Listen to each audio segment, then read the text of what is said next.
5 acontecimientos posteriores al fallecimiento de Jesús. En primer lugar, se desató un temblor. La creación misma respondió al deceso de Jesús. Se relata que un sismo tuvo lugar y las rocas se fragmentaron.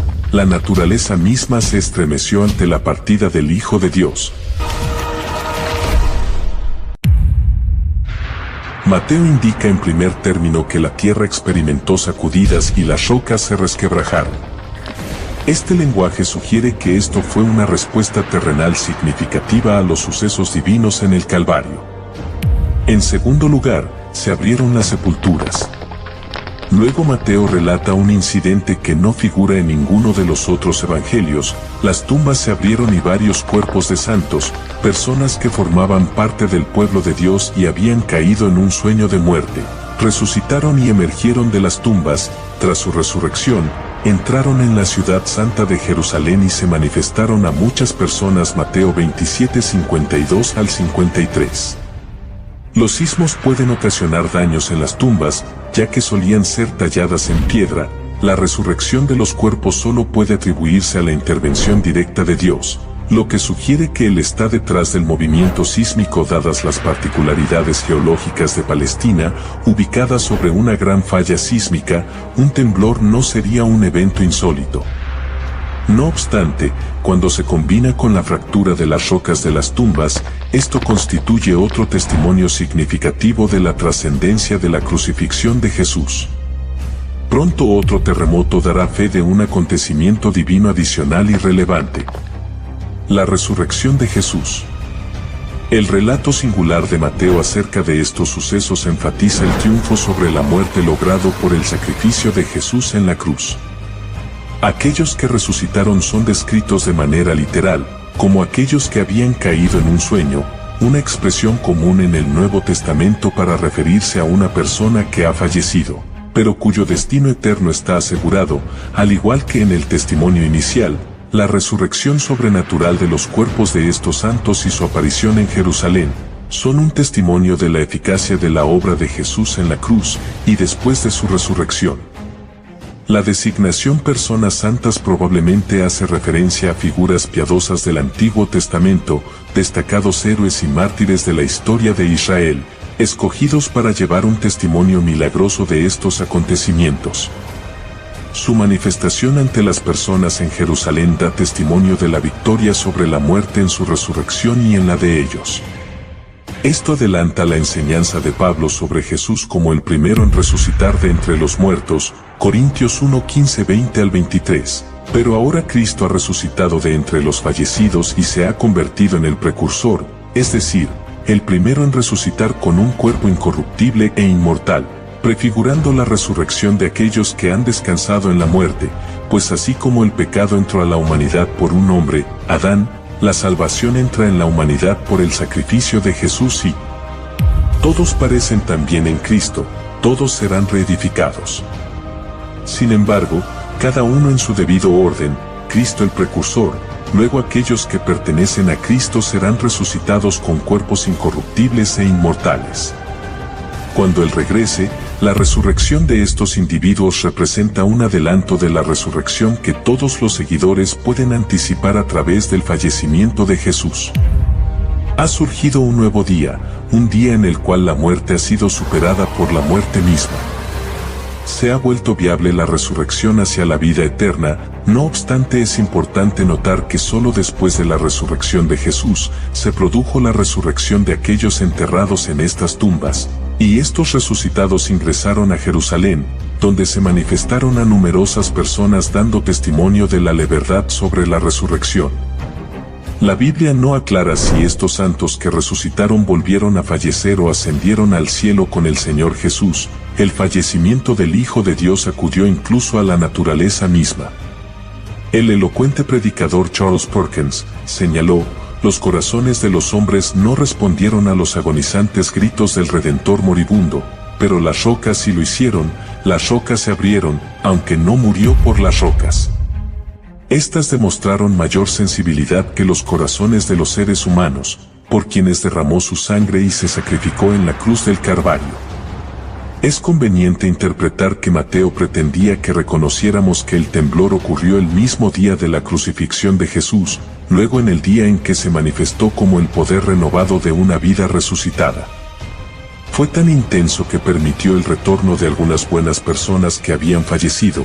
Este es uno de los episodios más inusuales dentro del Evangelio de Mateo. Mateo no nos brinda gran cantidad de detalles si no encontramos mención de este acontecimiento en ninguna otra fuente. Tercero, el velo del templo se dividió en dos. Mateo 27:50 al 51. Y Jesús clamó otra vez a gran voz y entregó su espíritu con voluntad.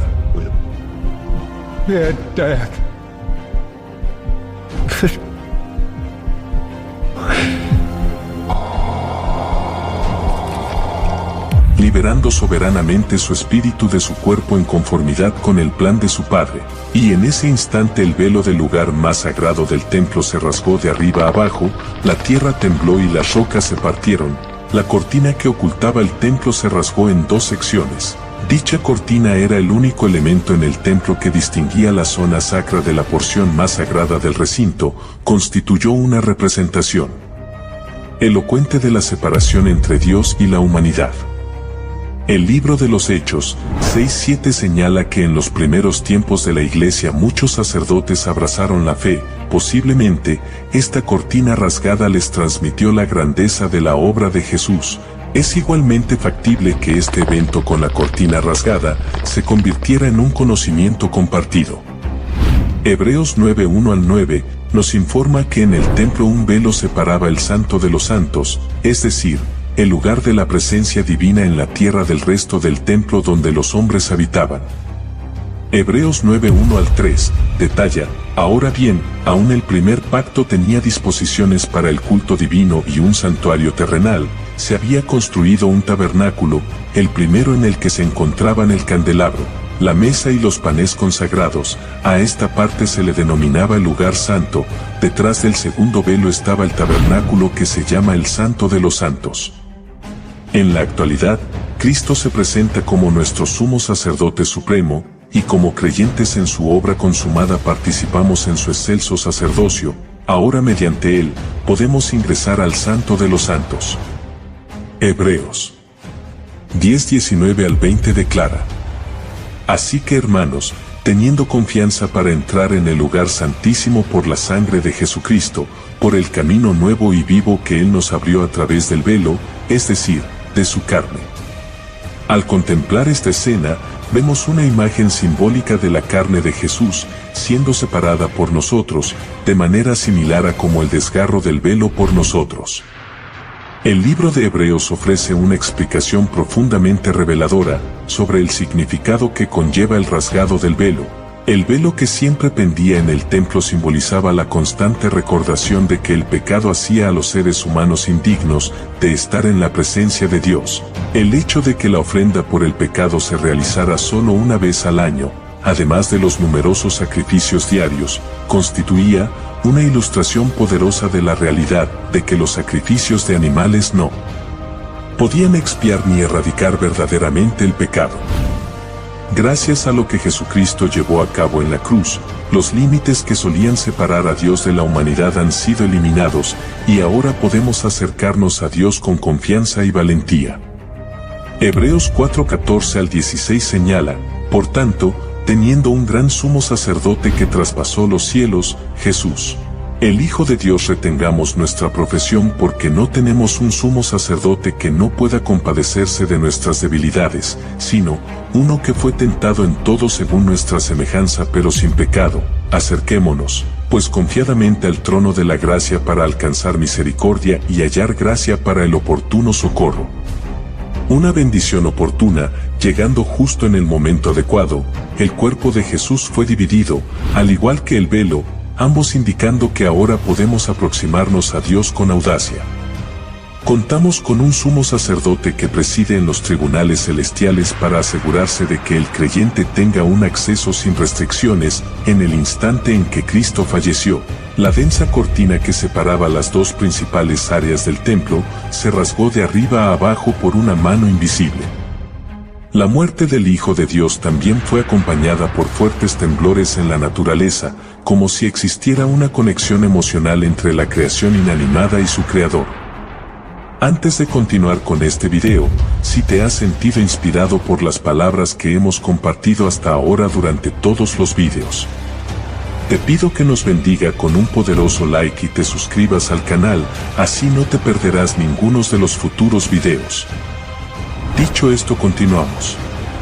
En el cuarto, se produjo una oscuridad sobre toda la tierra. Mateo 27 nos relata que por 3 horas y 45 minutos, desde la hora sexta al mediodía, hubo oscuridad sobre toda la tierra hasta la hora novena a las 3 p.m., la oscuridad envolvió todo el territorio. De esta manera se cumplió la profecía de Amós 8:9, en aquel día declara el Señor Dios, haré que el sol se ponga al mediodía y oscureceré la tierra en pleno día. Las personas a menudo buscaban señales celestiales de Cristo, y ahora tenían una, aunque esta señal implicó la ceguera de sus ojos, en ese punto del día, alrededor del mediodía. La oscuridad continuaría hasta la hora novena, alrededor de las 3 p.m., esta oscuridad sobrenatural se manifestó en un momento en que el sol brillaba intensamente debido a la luna llena.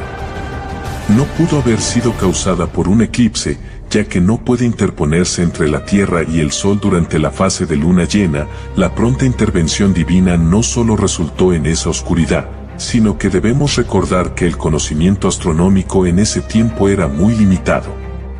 Flavio Josefo también hace mención de un terremoto, lo que esto sincroniza su relato de manera cercana con la narrativa bíblica.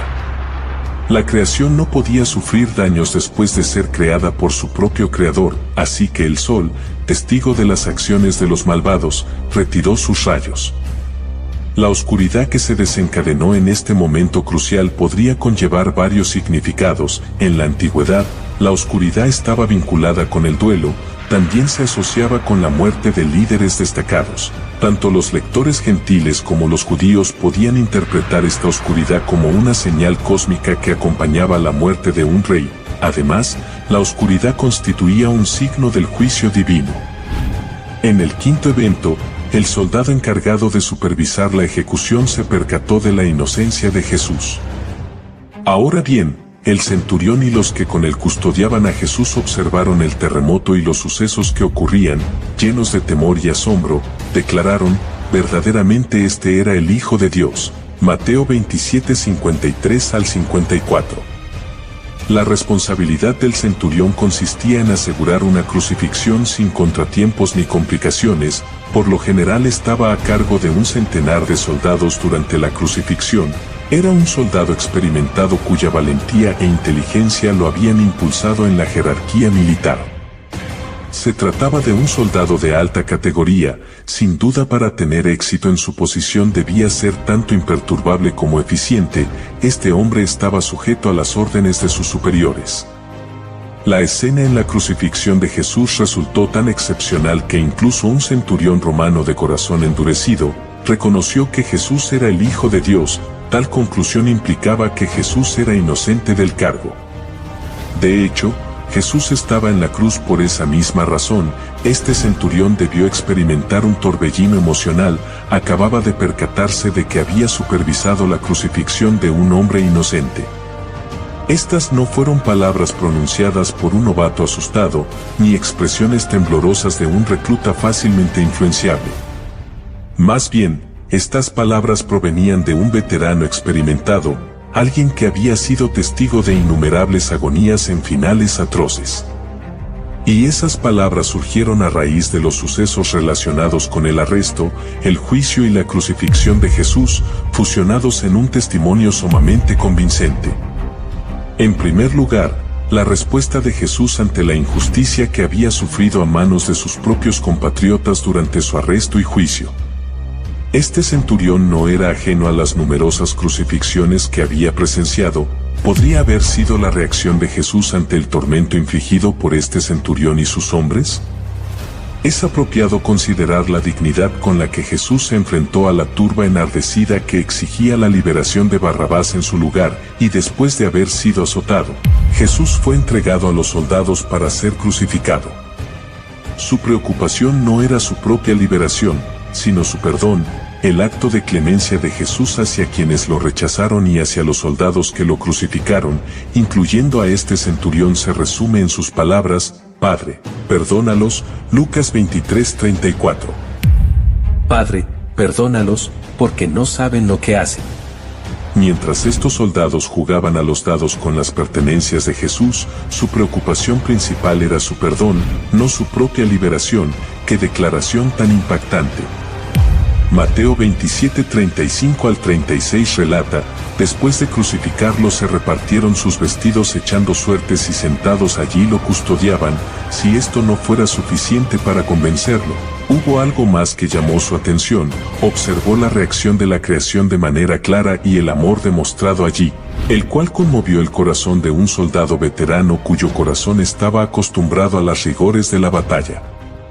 Del fallecimiento a la vida, como dice el antiguo adagio, el terreno siempre está nivelado en los pies de la cruz. Esto fue válido en el primer siglo y sigue siendo verdad hoy en día. Frente a la cruz, todas las personas, independientemente de su posición social, encuentran terreno llano donde arrodillarse y abrazar al Cristo que murió por ellos.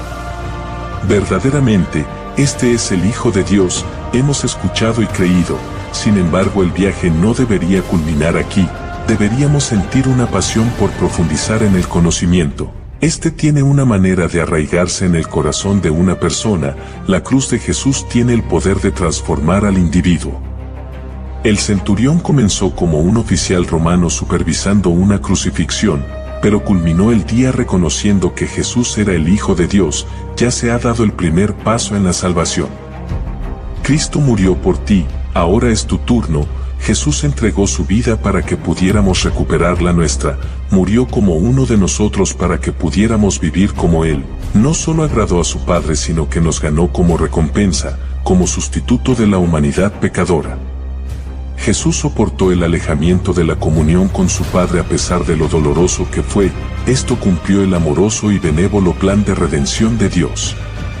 Todos estos eventos singulares dan un testimonio unánime de las acciones excepcionales de Dios en la historia humana y nos enseña una clara enseñanza de que por la divina misericordia de nuestro Señor Dios Padre, hizo el mayor sacrificio que se podría hacer para darnos salvación y darnos la oportunidad de la redención a través del sacrificio de su Hijo.